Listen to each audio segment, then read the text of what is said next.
मसीह यीशु के जलाली नाम में आप सबकी सलामती हो।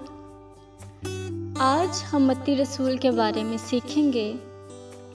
मत्ती बाइबल के मुताबिक यीशु अल मसीह के 12 शागिर्दों में से एक थे और मत्ती की अंजील के मुसन्निफ। बाइबल में मत्ती का जिक्र मुख्तलिफ जगहों पर आता है और इसके बारे में कुछ अहम तफसीलात आज हम आपके साथ शेयर करेंगे। मत्ती का असली नाम लेवी था और वो एक टैक्स का वसूल करने वाला था जो यीशु अल मसीह के पैरोकार बनने से पहले अपने काम में मसरूफ़ था।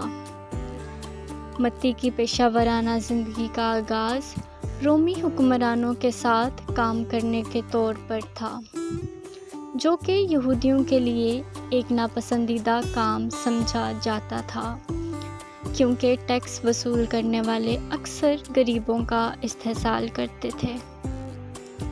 मत्ती का यीशु अल मसीह से मुलाकात उस वक्त हुई जब हज़रत मसीह ने मत्ती को टैक्स के दफ्तर के पास से गुजरते हुए देखा और उसे अपने पैरोकार के तौर पर बुला लिया। मत्ती फ़ौरन अपने काम को छोड़कर हज़रत मसीह के साथ चल पड़ा। मत्ती अंजील का मुसन्निफ है जो नए अहदनामे में शामिल है।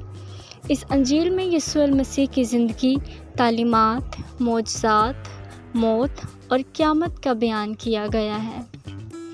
मत्ती की अंजील ख़ास तौर पर यहूदियों को मुखातिब करती है और इसमें यीशु को मसीह और बादशाह की हैसियत से पेश किया गया है। बाइबल में मत्ती की मौत का जिक्र साफ तौर पर नहीं आता, लेकिन बाज़ रवायात के मुताबिक मत्ती को शहीद किया गया। कुछ रवायात में ये जिक्र है कि वो मदियाना या अफ्रीका के इलाके में तबलीग करते हुए शहीद हुआ।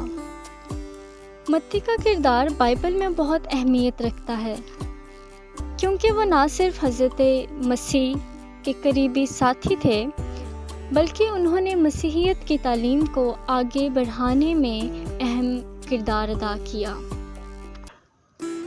अगर आपके पास कोई सवाल हो तो आप कमेंट कर सकते हैं। हमेशा दुआ में याद रखिएगा। खुदा निगहबान।